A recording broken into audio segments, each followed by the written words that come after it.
وجود میں لگی آگ کو اچھی طرح بجھاؤں گا، اچھی طرح تمہیں سیٹسفائی کروں گا۔ دلاور نے ونی میں آئی ہوئی وجیہہ کو اپنے کزن کے کمرے میں دیکھا تو آگ بگولا ہو گیا۔ دلاور، میں اس حالت میں نہیں ہوں، آپ میرے پاس آئیں تو رہیں مجھ سے۔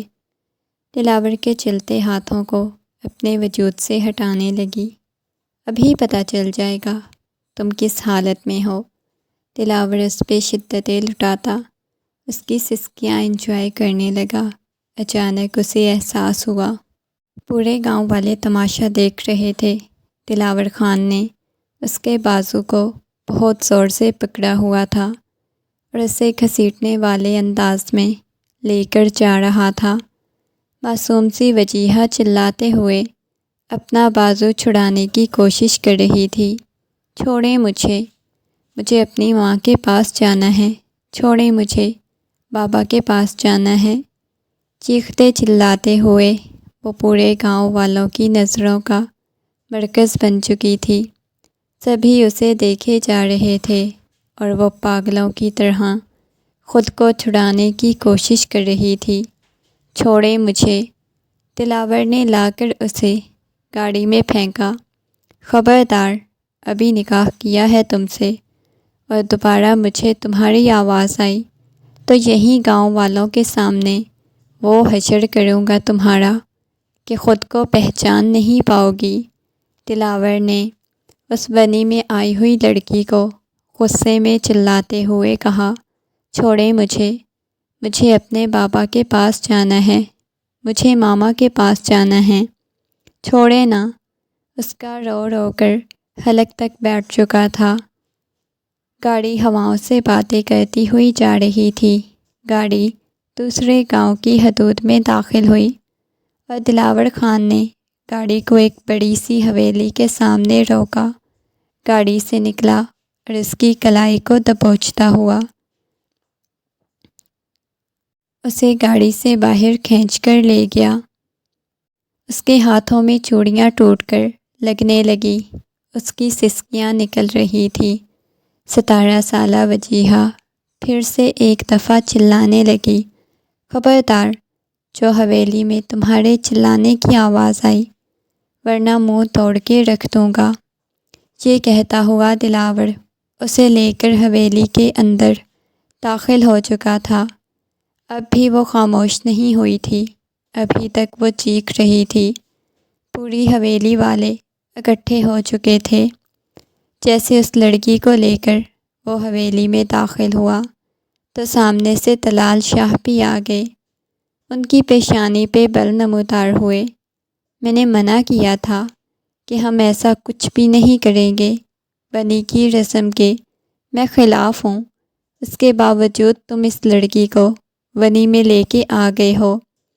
میرے بیٹے کا خون اتنا سستا نہیں تھا کہ ایک لڑکی ونی ہو کر آئے اور معاف کر دیا جائے۔ خون کا بدلہ خون چاہتا تھا۔ وہ غصے میں چلاتے ہوئے بولے،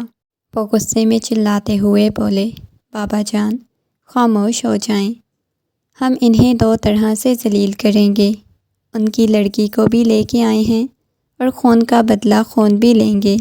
ابھی آپ کو پریشان ہونے کی ضرورت نہیں، وقت آنے پہ میں اسے ایسے تو معاف تھوڑی کروں گا۔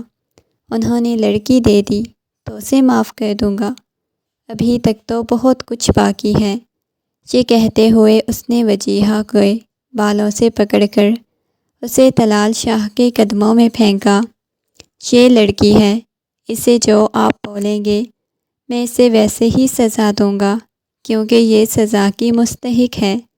یہ اس شخص کی بہن ہے جس نے بہت بے دردی سے اس خاندان کے لاڈلے چشم و چراغ کا قتل کیا ہے۔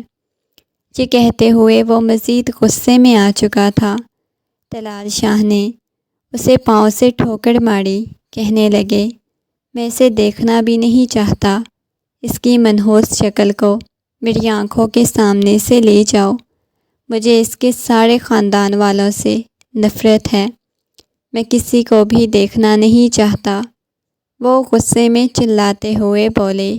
جب چلتی ہوئی ہانیہ بیگم اس کے پاس آئیں اور ایک جھٹکے سے اس کے بالوں سے پکڑ کر اسے سیدھا کھڑا کیا۔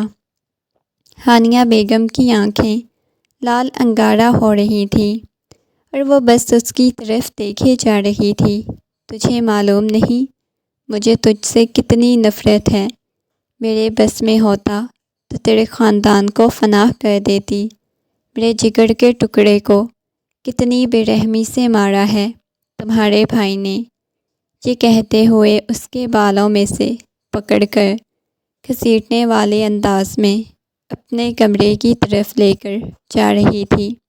دلاور بجائے مجھے، اسے دلاور کی بیوی ہوں، وہ چلاتے ہوئے بول رہی تھی، جبکہ دلاور پرسکون سا طلال صاحب کے ساتھ باتیں لگا ہوا تھا۔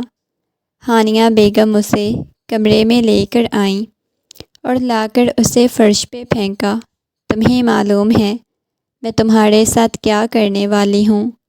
یہ کہتے ہوئے ہانیہ بیگم نے ہاتھ میں کینچی اٹھائی اور اس کے بالوں سے پکڑ کر اسے صوفے پر پھینکا۔ یہ آپ کیا کرنے لگی ہیں؟ ان کے ہاتھوں میں کینچی دیکھ کر وہ گھبرا گئی۔ ضبط سے اپنی آنکھیں بند کی۔ سب سے پہلے تو تمہارے اس حسن کو ختم کروں گی تاکہ دلاور تمہارے جیسے حسن کے بہکاوے میں نہ آ جائے۔ وہ بہت حسن پرست ہے۔ حسین لڑکیاں تو فوراً اسے مائل کر لیتی ہیں۔ مجھے ڈر لگتا ہے کہیں مجھے اپنے حسن کے جال میں نہ پھنسا لو۔ یہ کہتے ہوئے انہوں نے اس کے بالوں کو کاٹنا شروع کیا۔ لمبے لمبے بال جنہوں نے اس کی پشت کو ڈھانپ رکھا تھا، وہ زمین بوس ہوتے دیکھ کر وہ گھبرائی۔ ابھی تھوڑے سے ہی کٹے تھے۔ ہانیہ بیگم کو اس نے دور دھکا دیا۔ خبردار، جو آپ نے میرے بالوں کو ہاتھ لگانے کی کوشش کی میں نہیں کاٹنے دوں گی۔ مجھے اپنے بال بہت پسند ہیں، وہ چلاتے ہوئے بولی۔ تمہاری یہ ہمت، 2 ٹکے کی لڑکی، تم نے مجھے دھکا دیا ہے۔ یہ کہتے ہوئے ہانیہ بیگم دوبارہ سے اس کے اوپر جھپٹنے لگی، لیکن اب کی بار ہانیہ بیگم کو ایک دفعہ پھر سے وہ دور دھکا دے چکی تھی۔ مجھے چھونے کی بھی کوشش مت کیجیے گا۔ یہ کہتے ہوئے اس نے شیشے کا گلدان نیچے پھینکا اور اس کا کانچ اپنے ہاتھ میں اٹھا لیا۔ آپ پاس آئیں گی تو میں آپ کو چھوڑوں گی نہیں، آپ کو بھی ختم کر دوں گی، وہ چلاتے ہوئے بولی۔ ہانیہ بیگم کی چیخ سن کر وہ کمرے میں آ گئے اور اسے یوں جنونی انداز میں دیکھا۔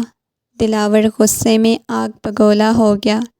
ایک جھٹکے سے وجیہہ کے بازو سے پکڑتا ہوا بولا، تمہاری ہمت کیسے ہوئی میری اماں سائیں کے ساتھ اس انداز میں بات کرنے کی، یہ رویہ اپنانے کی؟ اس نے فرش پر کٹے ہوئے کچھ بال دیکھے اور دوبارہ سے اس لڑکی کی طرف دیکھا۔ یہ میرے بال کاٹنے لگی تھی، اس عورت کو تو میں زندہ نہیں چھوڑوں گی۔ وجیہہ دوبارہ سے جنونی انداز میں ہانیہ بیگم کی طرف جانے لگی، لیکن اب کی بار دلاور نے اس کے بازو سے پکڑ کر اسے پیچھے کی طرف دھکا دیا۔ تماچا اس کے منہ پہ رسید کیا۔ تماچا اتنی شدت سے رسید کیا کہ اس کے ہونٹ سے خون بہنے لگا۔ وہ آنکھوں میں آنسو لیے دلاور کی طرف دیکھنے لگی۔ تمہارا تو علاج کرنا پڑے گا، بہت زیادہ اکڑ رہی ہو نا تم، میری ماں پہ وار کرنے کی کوشش کر رہی ہو۔ تم جانتی نہیں ہو کہ میں کیا چیز ہوں اور تمہارے ساتھ اب میں کیا کروں گا۔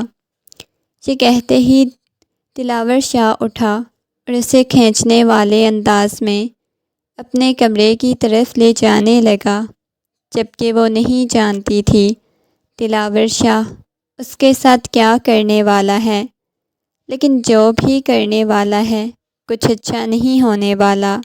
اس بات کا تو اسے اندازہ ہو چکا تھا، کیونکہ اس کی بھابھی بھی ونی میں آئی ہوئی لڑکی تھی۔ وہ جانتی تھی کہ ان کا انجام کیا ہوتا ہے۔ دلاور اسے کمرے میں لے کر آیا، لا کر اسے فرش پہ پھینکتے ہوئے کمرے کا دروازہ بند کرنے لگا۔ دلاور پلیز کچھ مت کیجیے گا، پلیز مجھے واپس میری ماں کے پاس چھوڑ آئیں۔ وہ روتے ہوئے بولی، اب بھول جاؤ اپنے ماں باپ کو، میں تمہیں یہاں ہی رکھوں گا، بالکل نوکروں کی طرح اور غلاموں کی طرح، آئی سمجھ۔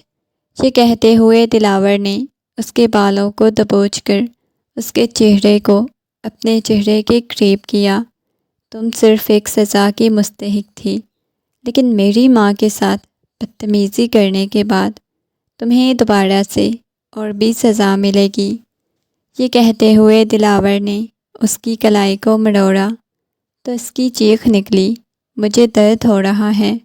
وہ روتے ہوئے بولی، ابھی تو شروعات ہے، ابھی تو تمہیں بہت کچھ برداشت کرنا ہے۔ جو اذیت اور تکلیف تمہیں برداشت کرنی ہے، اس کا تم اندازہ بھی نہیں لگا سکتی۔ یہ کہتے ہوئے دلاور نے الماری کھولی اور اندر سے بیلٹ نکالنے لگا۔ یہ آپ کیا کر رہے ہیں؟ اب کی بار وہ مزید گھبرائی تھی۔ تمہیں بتاتا ہوں میں کیا کرنے والا ہوں۔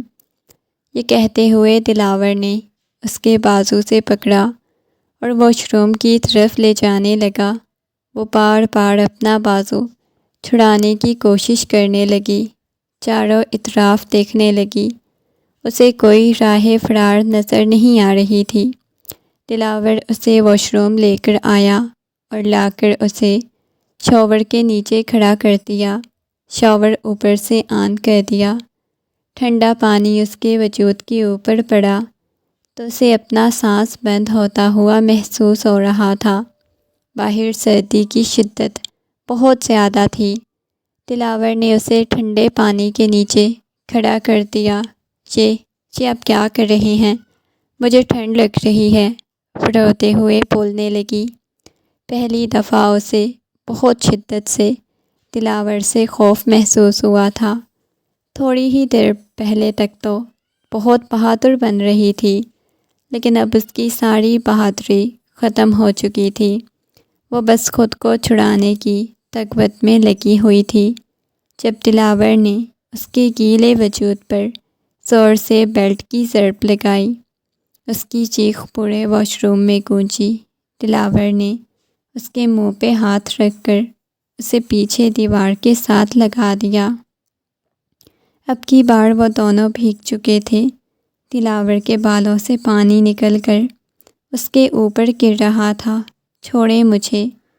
اپنے وجود پر اسے جلن محسوس ہو رہی تھی، لیکن دلاور نے ایک جھٹکے سے اسے دوبارہ خود سے دور کرتے ہوئے ایک دفعہ پھر سے بیلٹ کی ضرب اس کے وجود پہ لگائی تو وہ گویا جان ہی تو اس کی نکل گئی تھی۔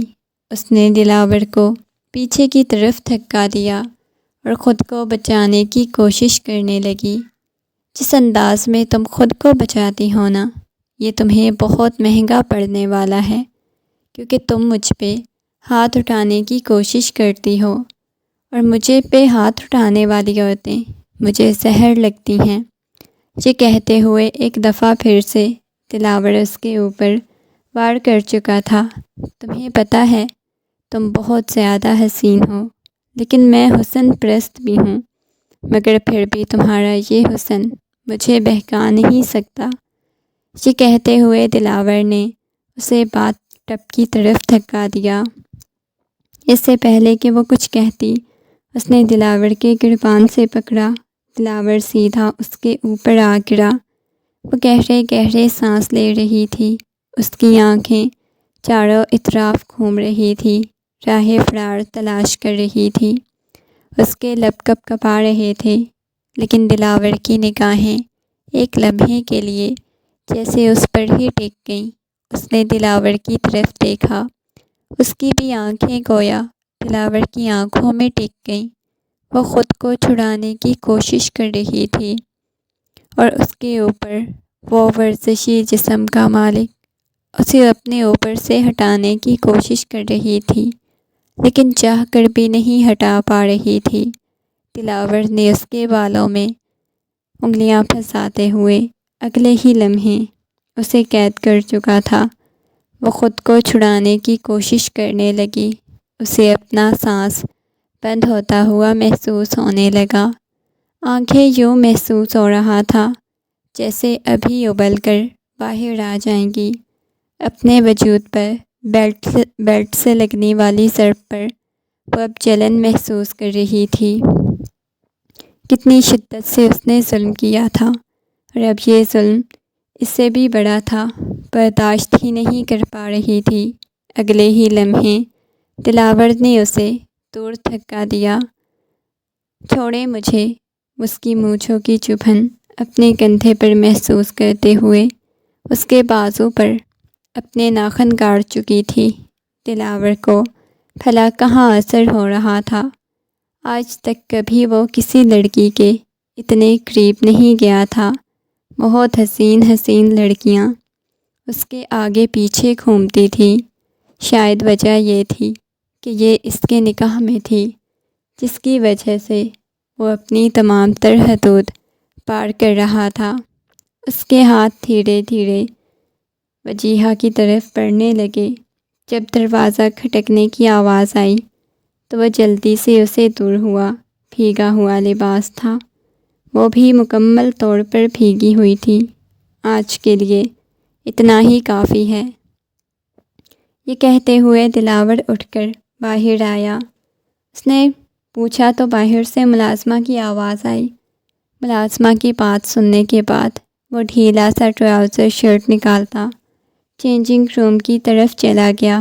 جب تھوڑی دیر بعد چینج کر کے باہر آیا تو وہ کپ کپاتی ہوئی کمرے کے درمیان کھڑی ہوئی تھی۔ اس کے بھیگے ہوئے کپڑے جن سے پانی ٹپک کر فرش پر گر رہا تھا۔ پاگل ہو گیا، نظر نہیں آ رہا؟ سارا روم گندا کر دیا ہے۔ پانی کے ساتھ وہ مجھے ڈریس چاہیے تھا، میں نے چینج کرنا ہے، مجھے بہت ٹھنڈ لگ رہی ہے۔ اس کے لب تک کپ کپا رہے تھے۔ اسے اس وقت ڈالنے کے لیے وہ کیا دے، اسے سمجھ نہیں آئی، کیونکہ واقعی میں ٹھنڈ بہت زیادہ تھی، اور اگر اس وقت وہ چینج نہ کرتی تو ضرور اسے ٹھنڈ لگ جانی تھی۔ یہ سوچتے ہوئے دلاور نے الماری کھولی اور ایک شرٹ نکال کر اسے دی۔ یہ لو، جا کر پہن لو، کیونکہ اس کے علاوہ دوسرا آپشن نہیں، کل تمہارا ڈریس آ جائے گا۔ دلاور نے سنجیدگی سے کہا۔ اس شرٹ کو دیکھنے لگی جو بہت بڑی تھی۔ اس میں تو اس نے پوری طرح سے ڈھک جانا تھا، لیکن اس وقت ٹھنڈ کی وجہ سے اسے وہ ٹراؤزر شرٹ بھی غنیمت لگ رہی تھی۔ دلاور کے ہاتھ سے پکڑتے ہوئے چینجنگ روم کی طرف چلی گئی۔ دلاور نے ملازمہ کو بلایا اور روم صاف کروایا۔ جب تک چینج کر کے باہر واپس آئی، اس کے ہونٹ بالکل نیلے پڑ چکے تھے۔ ابھی بھی دلاور اس کی طرف دیکھا، کہنے لگا، صوفے پر سو جاؤ۔ صوفہ جو کھڑکی کے پاس پڑا ہوا تھا، کھڑکی بھی کھلی ہوئی تھی۔ اس سے پہلے بہت زیادہ ٹھنڈ لگی ہوئی تھی۔ کھڑکی بند کر دیں، وہ گھبراتے ہوئے بولی۔ نہیں بند ہوگی، ایسے ہی سونا ہے تو سو جاؤ، ورنہ باہر میں جاؤ۔ یہ کہتے ہوئے دلاور بیڈ پر جا کر سونے کے لیے لیٹ گیا۔ اس کے لب کپ کپا رہے تھے، لیکن اسے کمرے میں ہلکی ہلکی سسکیوں کی آواز سنائی دے رہی تھی، جیسے وہ رو رہی ہو۔ دیکھو، مجھے ڈسٹرب مت کرو، اگر تم یوں ہی روتی رہی تو باہر جا کر تمہیں لان میں پھینک آؤں گا، پھر پوری رات گھر میں وہیں پڑی رہنا۔ دلاور نے غصے میں کہا تو وہ گھبراتے ہوئے اپنے چہرے پہ ہاتھ رکھ چکی تھی۔ ابھی بھی اس کے وجود پر تکلیف محسوس ہو رہی تھی، وہ بہت زیادہ ٹھنڈ بھی لگ رہی تھی۔ نہ جانے کب روتے روتے اس کی آنکھ لگ گئی۔ صبح وہ کچن میں کام کر رہی تھی جب ہانیہ بیگم کچن میں داخل ہوئیں۔ ہانیہ بیگم نے کہا تھا کہ آج سے وہ کچن کے سارے کام سنبھالے گی، تو کاموں کے بارے میں جانتی تک نہیں تھی، نہ کبھی اس نے کام کیے تھے، لیکن اب وہ کچن میں کھڑی ملازمہ کے ساتھ ناشتہ بنانے کی کوشش کر رہی تھی، لیکن اسے آتا جاتا تو تھا کچھ نہیں۔ وجیہہ وہ چیخنے لگ جائے گی، اپنے باپ سے پوچھے کہ کیوں اسے غنی کیا ہے۔ اس کی اتنی سی اوقات تھی کہ خون بہا کے بدلے میں اسے غنی کیا جاتا۔ کتنے اس کے بابا اسے محبت کرتے تھے، لیکن اس کے باوجود اسے ایک ظالم مرد کے حوالے کر دیا تھا، اسے انتقام کی بھینت چڑھا دیا تھا۔ وہ جانتی تھی یہ سگلی پچھلی دشمنی نکالیں گے، اتنے سالوں کی دشمنی وہ اس کے وجود سے پوری کریں گے۔ اس کے بعد اس نے دلاور کو نہیں دیکھا، وہ باہر چلا گیا تھا، لیکن اب وہ گھر میں اکیلی ہو چکی تھی۔ کچن میں ملازمہ کے ساتھ کام کروانے کے بعد وہ کمرے کی طرف جانے لگی۔ ملازمہ نے اسے کہا، تمہیں بڑی بیگم سائیں بلا رہی ہیں، جا کر ان کی بات سنو۔ وہ اس بات میں سر ہلاتی ہوئی بڑی بیگم سائیں کے کمرے کی طرف چلی گئی۔ بڑی بیگم سائیں کہنے لگی، میرے ساتھ تمہیں کہیں چلنا ہے، اس وجہ سے جلدی سے تیار ہو جاؤ، بڑی سی چادر لے کر آؤ۔ ان کی بات سن کے وہ پریشان ہو گئی، مجھے کہیں نہیں جانا۔ وہ گھبراتے ہوئے بولی، کیا بکواس کر رہی ہو تم؟ جتنا بولا ہے اتنا کرو۔ میں نے بولا ہے نا، مجھے تمہیں اپنے ساتھ کہیں لے کے جانا ہے تو بس لے کے جانا ہے، خبردار جو آگے سے کوئی فضول بکواس کرنے کی کوشش کی۔ یہ کہتے ہوئے بڑی بیگم سائیں نے اسے اپنے ساتھ چلنے کا کہا۔ تھوڑی دیر بعد وہ بڑی سی چادر لے کر آ چکی تھی۔ بڑی بیگم سائیں کے ساتھ آ کر گاڑی میں بیٹھ گئی۔ تھوڑی ہی دیر بعد گاڑی ہواؤں سے باتیں کرتی ہوئی ایک عجیب سے سنسان سے علاقے میں آ کھڑی ہوئی۔ وہ علاقہ بہت بڑا تھا، لیکن بالکل سنسان تھا۔ عجیب سے کھنڈرات تھے، چاروں اطراف دیکھ کر خوف کھانے لگی۔ کافی سال پہلے وہ یہاں اپنے بھائی کے ساتھ آئی تھی، اور یہ جگہ اس وقت اسے بہت خوفناک لگی تھی، لیکن محض تب وہ یہاں گھومنے پھرنے کی غرض سے آئی تھی، اتنا اسے یاد تھا۔ لیکن اب وہ اتنی سنسان تھی۔ بڑی بیگم نے اس کے بازو سے پکڑا اور اسے گاڑی سے باہر نکالا۔ چلو، اب تمہیں کہیں لے کے چلنا ہے۔ یہ کہتے ہوئے بڑی بیگم سائیں اسے اپنے ساتھ لیے کھنڈر نما حویلی کی طرف جا رہی تھی، اور وہ تو خوف کے مارے پوری کی پوری کانپ رہی تھی۔ مجھے کہیں بھی نہیں جانا، بڑی بیگم کے بازو سے اپنی کلائی چھڑانے کی کوشش کرنے لگی۔ کیا مطلب ہے تجھے کہیں نہیں جانا؟ جتنا بولا ہے اتنا کرو، تمہیں ساتھ لے کے جانا چاہتی ہوں تو چلو۔ ڈرتی کیا نہ کرتی، بڑی بیگم سائیں کے ساتھ چلنے لگی۔ چلتے چلتے حویلی کے اندر داخل ہو چکے تھے۔ ایسے لگ رہا تھا جیسے سالوں سے حویلی بند پڑی ہوئی ہے، لیکن بڑی بیگم سائیں اسے یہاں پر کیوں لے کے آئی تھی اسے بالکل اندازہ نہیں تھا۔ سامنے ہی ایک عجیب سا بزرگ بیٹھا ہوا تھا، جس کے لمبے لمبے بال تھے۔ اس نے سیاہ رنگ کا لباس پہنا ہوا تھا، گلے میں نہ جانے کیا کچھ پہن رکھا تھا۔ وہ ڈرتے ہوئے اس کی طرف دیکھنے لگی، بڑی بیگم کے پیچھے چھپنے لگی۔ کہاں چھپ رہی ہو؟ اس نے بزرگ کی طرف دیکھا اور کہنے لگی، بڑے شاہ جی، یہ اس گھر کی لڑکی ہے جس کے گھر والوں نے بڑے بیٹے کو بہت بے رحمی سے مارا ہے۔ میں جیسا آپ کو بولا تھا، اس کے گھر والوں کے ساتھ وہ سب کچھ کرنا ہے، وہ بھی اس لڑکی کے ذریعے۔ اسے سمجھ نہیں آ رہی تھی وہ کیا کرنے والی ہیں، لیکن وہ لڑکی پوری کی پوری کانپنے لگی۔ میں دلاور سائیں کو آپ کا بتاؤں گی، نہ جانے آپ مجھے کہاں لے کے آئی تھی۔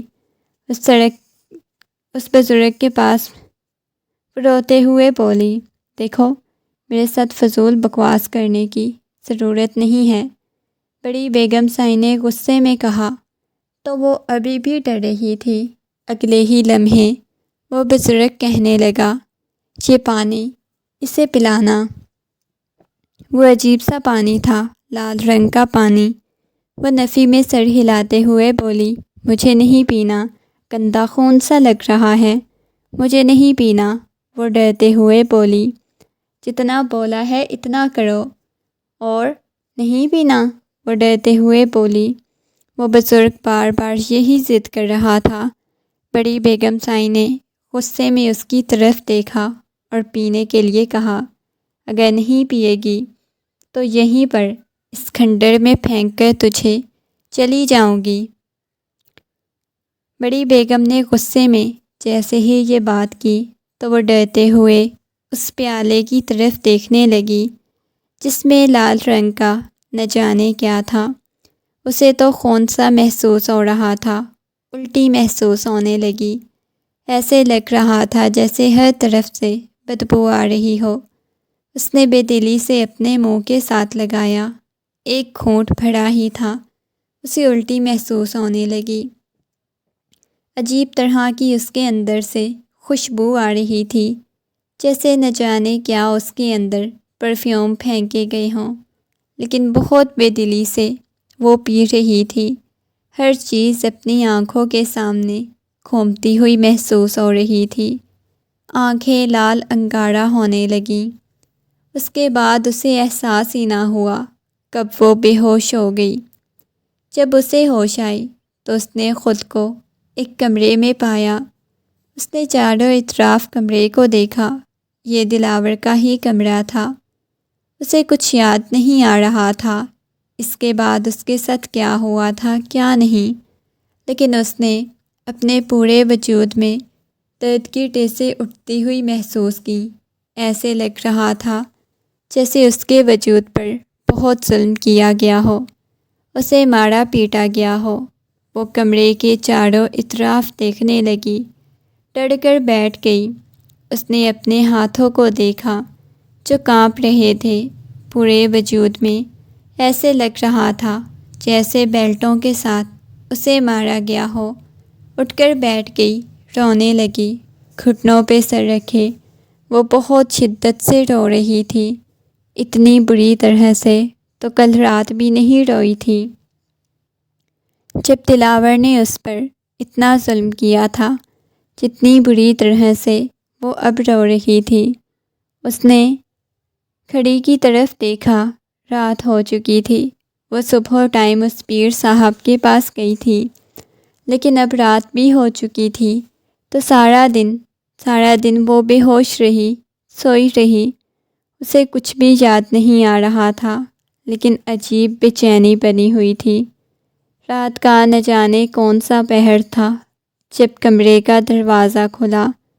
دلاور کمرے میں داخل ہوا۔ دلاور کو دیکھتے ہی وہ ڈری سہمی سی اس کی عجیب سا محسوس ہوا۔ دلاور بھی اس پہ ویسا ہی ظلم کرے گا جیسا اس پر ظلم ہو چکا تھا۔ وہ بہت تھکا ہوا لگ رہا تھا، اس کے چہرے پر تھکاوٹ کے آثار نمایاں تھے۔ تم یہاں بیٹھ کے کیا کر رہی ہو؟ تمہیں صوفے پر سونے کا کہا ہے، صوفے پر جا کر سویا کرو۔ یہ کہہ کر دلاور جا کر دوسری طرف سونے کے لیے لیٹ گیا۔ وہ بہت زیادہ تھکا ہوا لگ رہا تھا۔ ایک کام کرو، میرا سر دبا دو، بہت زیادہ درد ہو رہی ہے۔ یہ کہتے ہوئے اسے اپنے پاس بلانے لگا۔ وہ ڈرتے ہوئے دلاور کے پاس گئی جو بیڈ پہ آنکھیں بند کیے لیٹا ہوا تھا۔ کیا بولا ہے؟ میری شکل دیکھنے کے لیے نہیں بلایا؟ میں نے بولا ہے کہ میرا سر دبا دو۔ دلاور کی بات سن کر اس بات میں سر ہلاتی ہوئی دھیرے دھیرے اس کے سر کو دبانے لگی۔ اس کے نرم ہاتھوں کا لمس محسوس کرتے ہی دلاور کو ایک عجیب سا سکون محسوس ہوا۔ نہ جانے کیوں اس دفعہ پھر سے دل میں جذبات امڑ آئے۔ وہ اسے بدلہ لینے کے لیے لایا تھا، اسے اذیت اور تکلیف دینے کے لیے اس گھر میں لے کے آیا، لیکن نہ جانے کیوں وہ یہ سمجھتا تھا کہ وہ اس کی بیوی ہے، اس پہ حق رکھتا ہے، اپنے حق وصول کر سکتا ہے۔ نہ جانے کیوں دل بار بار اسے یہی دہائیاں دے رہا تھا کہ وہ تمہاری بیوی ہے۔ اس کا دل بہکا رہا تھا، تم بہک جاؤ۔ ایک جھٹکے سے دلاور نے اس کے ہاتھ کو پکڑا اور آنکھیں کھولی۔ وہ گھبرا گئی۔ دلاور سر پر جیسے ابھی پیچھے کی طرف دھکا دیتا ہوا اس کے اوپر آ گیا۔ وہ چھوٹی سی لڑکی تھی، کہاں وہ باڈی بلڈر، ورزشی جسم کا مالک اس کے اوپر آیا تو اسے اپنا سانس بند ہوتا ہوا محسوس ہونے لگا۔ دلاور کے بھاری بھرکم وجود کو اپنے اوپر سے ہٹانے کی کوشش کرنے لگی، لیکن کہاں وہ اس کے اوپر سے ہٹنے والا تھا۔ اس کی کمر پہ ہاتھ رکھتے ہوئے مکمل طور پر اسے اپنے ساتھ لگا لیا۔ اس سے پہلے کہ دلاور مزید کچھ کرتا، اسے ایسے لگا جیسے اس کے پورے وجود میں آگ سی لگ چکی ہے۔ اسے جلن سی محسوس ہونے لگی پورے وجود میں۔ وہ دلاور کو خود سے دور کرنے کی کوشش کرنے لگی۔ دلاور، نہ جانے مجھے کیا ہو رہا ہے، پلیز مجھ سے دور جائیں، وہ گھبراتے ہوئے بولی۔ کیوں، کیا ہوا ہے؟ دلاور کی پیشانی پہ بل نمودار ہوئے۔ پلیز دلاور، مجھے کچھ ہو رہا ہے، پلیز مجھ سے دور رہیں، وہ روتے سسکتے ہوئے بولی۔ ہوا کیا ہے؟ اس کی آنکھیں بالکل لال ہونے لگ گئیں۔ اس کی جو حالت ہو چکی تھی وہ دیکھ کر دلاور بھی پریشان ہو گیا۔ میرا سانس بند ہو رہا ہے دلاور، ایسے لگتا ہے میرے پورے وجود میں آگ لگی ہوئی ہے، مجھے کچھ ہو رہا ہے، پانی دیں۔ وہ بول بھی نہیں پا رہی تھی۔ دلاور نے جیسے ہی اسے چھوا تو اس کی عجیب سی حالت ہو گئی۔ دلاور نے سائڈ ٹیبل سے پانی والا گلاس اٹھایا اور اسے پانی دیا۔ یہ لو پانی پیو اور میری طرف دیکھو، ہوا کیا ہے، بتاؤ مجھے، وہ محبت بھرے انداز میں اسے پوچھ رہا تھا۔ پتہ نہیں اس لڑکی سے بہت زیادہ نفرت کرتا تھا، لیکن جتنی عجیب اس کی حالت ہو چکی تھی، یہ دیکھ کر تو دلاور پریشان ہو گیا۔ اس وجہ سے اسے پوچھنے لگا، لیکن وہ کہنے لگی، مجھے آگ لگی ہوئی ہے، ایسے لگ رہا ہے میرا پورا وجود جل رہا ہے۔ اس نے اپنا دوپٹہ اتار کر دور پھینک دیا۔ ایسے محسوس نہ کرو، وہ چلا رہی تھی۔ اتنی ٹھنڈ میں بھی اس کے چہرے پر پسینے آنے لگ گئے تھے۔ اٹھو، دلاور نے اس کے بازو سے پکڑا اور اسے شاور کے نیچے لا کھڑا کیا، اوپر سے شاور آن کر دیا۔ جیسے ہی شاور آن کیا وہ گہرے گہرے سانس لینے لگی۔ دلاور کی شرٹ کو اپنے ہاتھوں میں دبوچے، وہ بالکل اس کے سینے کے ساتھ لگی ہوئی تھی۔ ابھی تک اس کا وجود لرز رہا تھا، ابھی بھی اس کے چہرے پر پسینہ تھا، ہاتھ پاؤں اس کے بالکل گرم تھے جو دلاور اپنے ہاتھ میں پکڑے ہوئے تھا۔ دلاور کو حیرت ہو رہی تھی اس کی حالت پر، لیکن جیسے ہی دلاور اس کے قریب ہو رہا تھا اسے مزید اپنی وہی حالت محسوس ہونے لگی۔ دلاور، پلیز کچھ کریں، پانی، مجھے پانی دیں۔ اسے سب کچھ گرم سا محسوس ہو رہا تھا۔ پانی اتنا گرم کیوں ہے دلاور؟ ٹھنڈ سے بری حالت ہو رہی تھی دلاور کی، اور وہ کہہ رہی تھی پانی گرم ہے۔ دلاور پریشان ہو گیا تھا کہ اس کے ساتھ کیا ہوا ہے۔ چلو تمہیں ہاسپٹل لے چلتا ہوں۔ دلاور کو لگ رہا تھا کہ شاید کوئی اس کے ساتھ مسئلہ ہے جس کی وجہ سے اتنی زیادہ گرمی محسوس ہو رہی ہے۔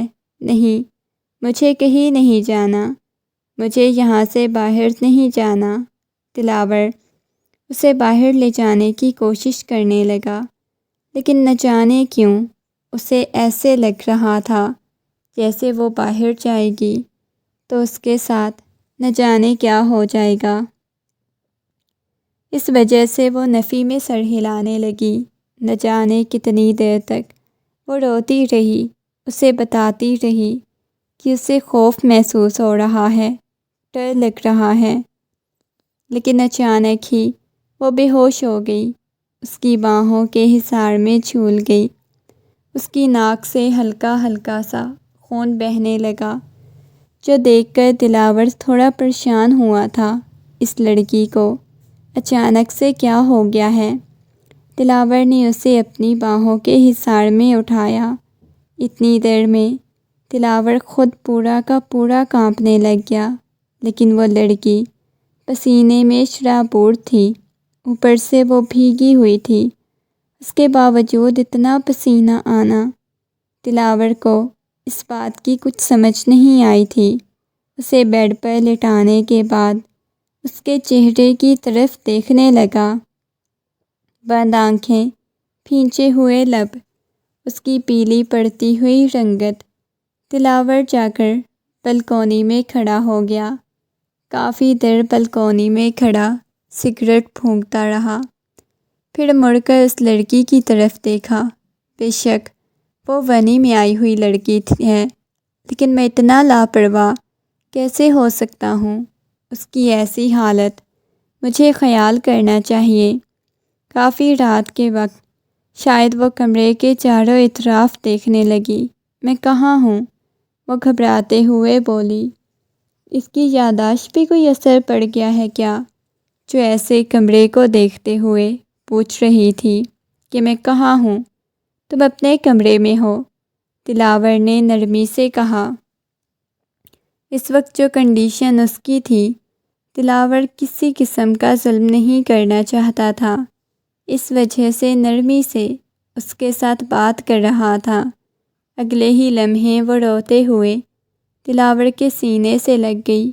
مجھے ڈر لگ رہا ہے دلاور، میں نے آج کے بعد کہیں نہیں جانا، مجھے خوف محسوس ہو رہا ہے، یہ سب کچھ اس کی وجہ سے ہوا ہے، وہ روتے ہوئے بولی۔ لیکن دلاور کی پیشانی پہ بل نمودار ہوئے۔ وہ دلاور کو تھوڑی دیر پہلے حیرت ہوئی، لیکن فوراً ہی بڑی بیگم کی باتیں اس کے کانوں میں گونجنے لگیں۔ وہ خاموش نہیں تھی۔ مجھے کہیں نہیں جانا، دلاور کی شرٹ کو اپنے ہاتھوں میں دبوچے جیسے وہ پناہ اور تحفظ کی تلاش کر رہی تھی۔ مجھے ڈر لگ رہا ہے دلاور، وہ روتے ہوئے بولی۔ دیکھو کیوں پریشان ہو رہی ہو، اتنا زیادہ پریشان ہونے کی ضرورت نہیں۔ شرٹ کو مکمل طور پر ہاتھوں میں دبوچا ہوا تھا، وہ ڈری ہوئی تھی۔ اس کا کپکپاتے جسم اس بات کی گواہی دے رہا تھا، کوئی ایسی بات ہے جو اسے خوف میں مبتلا کر رہی ہے، اسے ڈرا رہی ہے۔ صبح صبح وہ کچن میں کھڑی ہوئی تھی جب ہانیہ بیگم کچن میں داخل ہوئیں۔ چلو، تمہیں میرے ساتھ کہیں جانا ہے؟ میں آپ کے ساتھ کہیں نہیں جاؤں گی، مجھے کہیں نہیں جانا، وہ روتے ہوئے بولی۔ جتنا بولا ہے اتنا کرو، چلو میرے ساتھ، میں دلاور کو بتا دوں گی آپ مجھے کہاں لے کے جاتی ہیں، وہ روتے ہوئے بولی۔ مجھے نہیں جانا آپ کے ساتھ۔ سارے ملازمین اس کی طرف دیکھ رہے تھے۔ دیکھو، یہاں ڈرامہ لگانے کی ضرورت نہیں، جتنا بولا ہے اتنا کرو اور میرے ساتھ چلو، یہ کہہ کر ہانیہ بیگم نے اس کے بازو سے دبوچا، کچن سے باہر لے کر جانے لگی۔ مما، اسے کہاں لے کے جا رہی ہیں؟ پیچھے سے دلاور کی آواز گونجی تو انہوں نے مڑ کر دیکھا۔ بس ایک ضروری کام سے جانا ہے تو ادھر ہی لے کے جا رہی ہوں۔ کون سا ضروری کام؟ بعد میں چلے جانا، ابھی مجھے بھی بتائیں، یا پھر میں بھی آپ کے ساتھ چلتا ہوں۔ اس کی طبیعت کچھ ٹھیک نہیں، تو اس وجہ سے میرے خیال سے آپ کو نہیں لے کے جانا چاہیے۔ چاہے رات بھی کافی زیادہ اس کی طبیعت خراب تھی، دلاور نے نرمی سے کہا۔ کیوں؟ تمہیں اس کی طبیعت کی کب سے فکر ہونے لگی؟ یہ ایک ونی میں آئی ہوئی لڑکی ہے، آئی سمجھ، اور ونی میں آئی ہوئی لڑکیوں کی طبیعت خراب ہوتی ہے ٹھیک ہوتی ہے، اس سے ہمیں مطلب نہیں ہوتا، لیکن مما میں اسے آپ کے ساتھ جانے نہیں دے سکتا، پلیز آپ فی الحال اسے مت کہیں لے کے جائیں۔ یہ کہتے ہوئے دلاور نے آگے بڑھ کر وجیہہ کے بازو سے پکڑا اور اسے کمرے کی طرف لے کر چلا گیا، اور یہ دیکھ کر تو ان کے تن بدن میں آگ لگ چکی تھی۔ ضبط سے اپنی مٹھیاں بھینچ لیں۔ میں اس لڑکی کو چھوڑوں گی نہیں، کسی قیمت پر نہیں چھوڑوں گی۔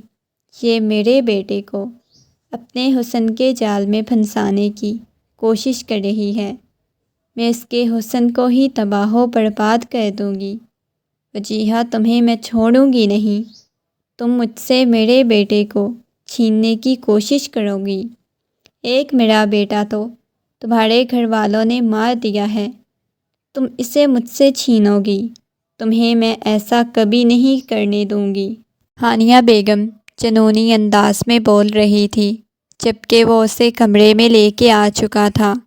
میں نے تمہیں کل رات منع کیا تھا نا کہ کمرے سے باہر نہیں نکلو گی، میری اجازت کے بغیر، پھر کیوں نکلی؟ کس نے تمہیں بولا تھا جا کر کچن میں کام کرو، باہر نکلو؟ خبردار، جو آج کے بعد تم نے میری اجازت کے بغیر کمرے سے ایک قدم بھی باہر نکالنے کی کوشش کی۔ جھٹکے سے اسے بیڈ کی طرف پھینکتا ہوا وہ غصے میں بولا، وہ جان بوجھ کر نہیں گئی تھی، وہ بڑی بیگم نے بولا تھا کہ باہر آؤ ورنہ وہ مجھے چھوڑیں گی نہیں، تو اس وجہ سے تم میری بیوی ہو یا بڑی بیگم کی؟ اس گھر میں تمہیں میں لے کے آیا تھا یا بڑی بیگم لے کے آئی تھی؟ وہ غصے میں چلاتے ہوئے پوچھنے لگا۔ وہ دلاور کو اتنے غصے میں دیکھ کر ڈر گئی۔ ٹھیک ہے دلاور، دوبارہ آپ کی اجازت کے بغیر نہیں جاؤں گی۔ گڈ، بہت اچھے۔ یہ کہتے ہوئے دلاور اس کی طرف دیکھا، ابھی بھی وہ گھبرائی ہوئی لگ رہی تھی۔ مما تمہیں کہاں لے کے جانا چاہتی تھیں؟ تمہیں پتہ ہے نا؟ چلو شاباش، مجھے بتاؤ۔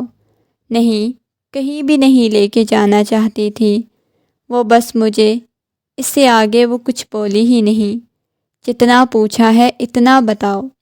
لیکن وہ دلاور کو کچھ بتانا نہیں چاہتی تھی، اس وجہ سے وہ خاموش ہو گیا۔ دلاور جانتا تھا جس قدر ظالم اس کی ماں ہے، اس کے بعد وہ کچھ اسے اچھی خاصی دھمکیاں دی ہوں گی، جس کے بعد وہ کچھ بھی بتانے کو تیار نہیں تھی۔ اس وجہ سے دلاور خود ہی خاموش ہو گیا۔ اسے پوچھنے کی ضد ختم کر دی، وہ میں خود بعد میں دیکھ لوں گا، لیکن آج تم کمرے سے باہر نہیں نکلو گی۔ یہ کہہ کر دلاور غصے سے وہاں سے چلا گیا۔ دلاور کے جاتے ہی وہ بہت شدت سے رونے لگی۔ اس رات کے بعد دلاور نے اتنا زیادہ اس پہ ظلم نہیں کیا تھا، لیکن جسے دیا تھا، وہ جس تکلیف سے گزر رہی تھی، وہ نہیں جانتی تھی یہ سب کچھ اس کے ساتھ کیا ہو رہا ہے اور کیوں ہو رہا ہے۔ دلاور کو چاہ کر بھی بڑی بیگم کی حقیقت نہیں بتا سکی۔ وہ کسی پیر کے پاس لے کر گئی تھی۔ دلاور کے جاتے ہی ہانیہ بیگم کمرے میں داخل ہوئیں اور کہنے لگیں، چلو میرے ساتھ، اگر نہیں آؤ گی تو پھر سوچ لو، اس گھر سے تمہیں اتنی دور لے جا کر تمہاری بوٹیاں بنا کے کتوں کو کھلاؤں گی، چلو میرے ساتھ۔ ہانیہ بیگم کی دھمکیوں پر وہ ڈر رہی تھی۔ مجھے آپ کے ساتھ کہیں بھی نہیں جانا، میں نے جتنا بولا ہے اتنا کرو۔ تمہیں پیر سائیں کے پاس میرے ساتھ چلنا ہوگا، اگر نہیں چلو گی تو بہت برا ہوگا۔ نہیں، مجھے نہیں جانا، وہ روتے سے سکتے ہوئے بولی۔ وہ بہت گندی نگاہوں سے مجھے دیکھتے ہیں، وہ منہ پھلاتے ہوئے بولی۔ گندی نگاہوں سے کوئی بھی تمہیں نہیں دیکھتا، فضول میں بکواس کر رہی ہو تم۔ یہ کہتے ہوئے اس کے بازو سے پکڑتے ہوئے اسے اٹھانے کی کوشش کرنے لگی۔ نہیں نا، مجھے جانا، بڑی بیگم سائیں، مجھے ڈر لگتا ہے، دلاور کو آپ کی حقیقت بتا دوں گی کہ آپ مجھے اپنے ساتھ لے کے جاتی ہیں۔ میرے ساتھ بکواس کرنے کی ضرورت نہیں، تم دلاور کو کچھ بھی بتا دو گی۔ ایسے کیسے بتاؤ گی؟ میں تمہارا منہ نوچ لوں گی۔ یہ کہتے ہوئے بڑی بیگم سائیں اسے اپنے ساتھ لے کے چلی گئیں۔ بہت زیادہ روکنے کی کوشش کرتی رہی کہ اسے کہیں بھی نہیں جانا، لیکن اسے اندازہ ہو چکا تھا جو کچھ بھی ہو رہا ہے۔ بڑی بیگم سائیں پیر صاحب کے پاس لے کے جاتی ہیں، اس وجہ سے ہے وہ بہت زیادہ ڈر رہی تھی، رونے لگی تھی۔ دوبارہ سے گاڑی اسی سنسان جگہ پر رکی تھی۔ بڑی بیگم سائیں کے ساتھ وہ حویلی کی طرف جا رہے تھے اور وہ بہت خوف میں مبتلا ہو چکی تھی، ہانپتی کانپتی بڑی بیگم سائیں کے ساتھ چلتی جا رہی تھی۔ تھوڑی ہی دیر بعد وہ پیر سائیں کے پاس جا کر رکے۔ بڑی بیگم سائیں اسے ان کے پاس لے گئی۔ وہ سر سے پاؤں تک اسے دیکھ رہا تھا۔ ایک کمرے میں لے کے جاؤں گا اور اس پہ کچھ عمل کروں گا، جس کے بعد تمہارا بیٹا اس کے پاس نہیں آئے گا، اسے دور دور رہے گا۔ وہ حیرت سے پیر سائیں کی طرف دیکھنے لگی۔ میں آپ کے بارے میں دلاور کو بتا دوں گی، آپ ہم پہ جادو کروا رہی ہیں۔ آپ نہیں چاہتی ہم دونوں پاس رہیں، مجھے پتہ ہے۔ دلاور میرے ساتھ غصہ کرتے ہیں تو صرف آپ کی وجہ سے۔ چلو زیادہ فضول بکواس کرنے کی ضرورت نہیں ہے، پیر سائیں کے پاس جاؤ۔ مجھے ڈر لگ رہا ہے کہیں تم اپنے حسن کے جال میں میرے بیٹے کو ہی نہ پھنسا لو۔ تم جیسی عورتوں کو میں اچھی طرح جانتی ہوں۔ وہ غصے میں بولی۔ مجھے نہیں جانا پیر سائیں کے پاس، کہیں بھی نہیں جانا۔ وہ روتے ہوئے بولی۔ میں دلاور سے دور نہیں جانا چاہتی، مجھے پتہ ہے آپ مجھے دلاور سے دور کرنے کے لیے یہ سب کچھ کر رہی ہیں۔ وہ مجھ پہ ظلم نہیں نہ کرتے، اس وجہ سے آپ چاہتی ہیں کہ وہ ظلم کریں۔ وہ بہت اچھے ہیں، وہ ظالم نہیں، آپ لوگوں نے انہیں ظالم بنایا ہوا ہے۔ وہ روتے ہوئے بولی۔ چلو پیر سائیں کے پاس چلو، وہ تمہیں بلا رہے ہیں۔ نہیں مجھے جانا ان کے ساتھ، مجھے پتہ ہے دلاور دوبارہ سے مجھ پہ ظلم کریں گے، دوبارہ مجھے ماریں گے، مجھے نہیں جانا۔ وہ روتے ہوئے اپنا بازو چھڑانے کی کوشش کرنے لگی۔ پیر سائیں نے مضبوط ہاتھ میں اس کی کلائی کو پکڑ لیا۔ ہانیہ بیگم کی کوئی بات سننے کو تیار نہیں تھی، نہ ہی پیر سائیں کے پاس جانا چاہتی تھی۔ وہ غصے میں اس کے بازو سے پکڑتے ہوئے گھسیٹنے والے انداز میں کمرے کی طرف لے جانے لگی۔ وہ روتی سسکتی اپنا بازو چھڑانے کی کوشش کرتی چلا رہی تھی، بار بار دلاور کو پکار رہی تھی۔ آپ میرے دلاور کے درمیان نفرت پیدا نہیں کر سکتی، وہ بہت اچھے سے، وہ ظالم نہیں۔ اس کی چیخیں حویلی میں گونجیں۔ وہ کمرے میں لے کر چلے گئے۔ پیر سائیں کی حقیقت تو ہانیہ بیگم کو بھی معلوم نہیں تھی کہ وہ اس معصوم کے ساتھ کیا کرنے والے ہیں۔ وہ چلاتے ہوئے اپنا بازو چھڑانے کی کوشش کر رہی تھی۔ پیر سائیں جب ہنستے ہوئے اس کی طرف دیکھنے لگے۔ تمہیں معلوم ہے لڑکی، کتنی زیادہ تم تیز اور چالاک ہو۔ ایک تو تمہاری یہ ساس بڑی بے وقوف ہے، بہت جلد مجھ پہ بھروسہ کر لیتی ہے۔ یہ کہتے ہوئے پیر سائیں نے جھٹکے سے اسے پیچھے کی طرف دھکا دیا، اس سے پہلے کہ مزید آگے جاتا۔ جب کمرے کا دروازہ بہت زور سے کھلا، سامنے کھڑے ہوئے شخص کو دیکھ کر وہ ایک دم سے فرش سے اٹھی، روتی ہوئی جا کر دلاور کے سینے سے لگ گئی، کہنے لگی مجھے ظالم انسان سے بچا لیں۔ میں نے بڑی بیگم سائیں کو بولا تھا کہ مجھے ان کے ساتھ کہیں نہیں جانا، یہ زبردستی مجھے لے کے آئی ہیں ان کے پاس، یہ جان بوجھ کے مجھے ان کے پاس لے آتی ہیں۔ روتے چلاتے ہوئے یقین دلانے کی کوشش کر رہی تھی۔ اس کے سینے سے لگی ہوئی تھی۔ دلاور کپ کپاتے ہوئے وجود کو اچھی طرح محسوس کر سکتا تھا۔ پہلی دفعہ اسے اندازہ ہوا تھا وہ اس پر ظلم کر رہا تھا، اسے اذیت اور تکلیف دے رہا تھا جو اسے نہیں دینی چاہیے تھی۔ وہ جس اذیت اور تکلیف سے گزر رہی تھی، اس بات کا دلاور کو اندازہ ہو چکا تھا۔ وہ دھیرے دھیرے اس کی پشت کو سہلاتے ہوئے کہنے لگا، رونا بند کرو، کچھ بھی نہیں ہوا، دیکھو پریشان مت ہو۔ وہ محبت بھرے انداز میں بول رہا تھا، مجھے ڈر لگ رہا ہے دلاور۔ اس کی سسکیاں پورے کمرے میں گونج رہی تھی۔ دلاور نے اسے اپنے ساتھ لگا لیا اور غصے میں اس پیر سائیں کی طرف دیکھنے لگا۔ دیکھو، اسے چھوڑو، تم نہیں جانتے یہ تمہارے لیے کس قدر بری ہے، بالکل بھی اچھی نہیں ہے، چھوڑو اسے، یہ تمہیں دھوکہ دے کے چلی جائے گی، اس بارے میں سب کچھ جانتا ہوں۔ وہ دلاور کو بہکانے کی کوشش کرنے لگا، خبردار جو میری بیوی کے بارے میں کسی قسم کی بکواس کرنے کی کوشش کی، تمہیں تو میں بعد میں دیکھ لوں گا۔ یہ کہتا ہوا وہ وہاں سے باہر چلا گیا، کیونکہ وہ نہیں چاہتا تھا وہ وجیہہ کے سامنے اس شخص کے ساتھ کسی قسم کا کوئی ظلم کرے، کیونکہ اس کا انجام بہت بھیانک ہونے والا تھا۔ دلاور کے ہاتھوں اس نے اپنی ماں کی طرف دیکھا، لیکن انہیں بلانا تک گوارا نہیں کیا، جو اس بات کی گواہی دے رہا تھا کہ وہ اپنی ماں سے کس قدر غصہ ہے۔ واپس گھر آ گیا، گھر آتے ہی لا کر اسے بیڈ پر پٹکا۔ میں نے منع کیا تھا نا، اس کے باوجود تمہیں بات کیوں نہیں سنائی دیتی؟ روتے ہوئے دوبارہ سے اس کے سینے سے لگ گئی۔ بڑی بیگم مجھے زبردستی لے کے گئی تھی، آپ کو پتہ ہے، وہ پتہ نہیں عجیب طرح کا انسان تھا، پتہ نہیں کیا جادو ٹونا کرتا تھا۔ وہ اس کے سینے سے لگی ہوئی تھی، رو رہی تھی۔